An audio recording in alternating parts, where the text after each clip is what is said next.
बोला तारू तू ऐठ के मूड़ी पे हमरा बैठ के बोला तारू तू ऐठ के मूड़ी पे हमरा बैठ के देख के रहनिया पगलाइल बानी हो देख के सहनिया पगलाइल बानी हो बिना मर्जी के ना तोहरा से बंधाइल बानी हो लव मैरिज करके तोहरा घर आइल बानी हो बिना मर्जी के ना तोहरा से बंधाइल बानी हो लव मैरिज करके तोहरा घर आइल बानी हो।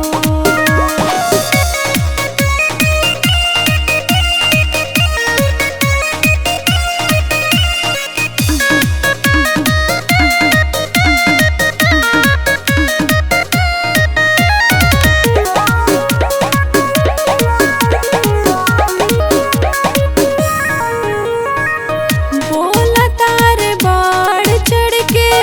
तोहर माता पिता गर्मी उतर जाई लादब चार गीठा बोला तार बाढ़ चढ़ के तोहर माता पिता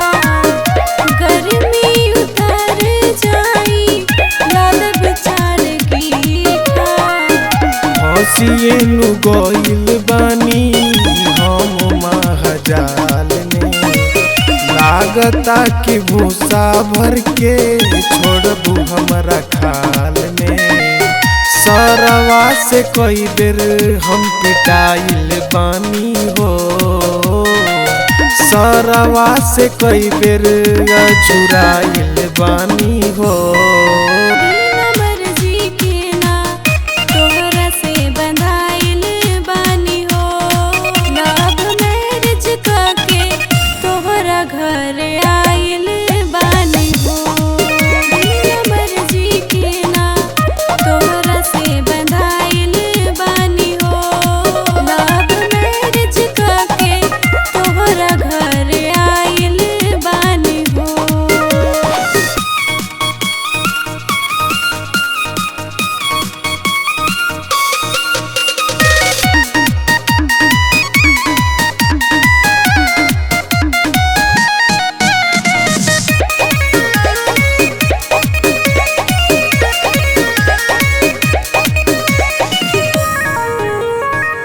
जानती जे पहले तोहसे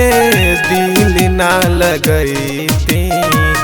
तोहरा के छोड़ी केहू और के पटैती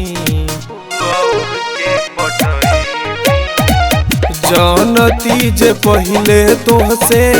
दिल ना लगैती तोहरा के छोड़ी केहू और के पटैती हमरा तो मिल जाइत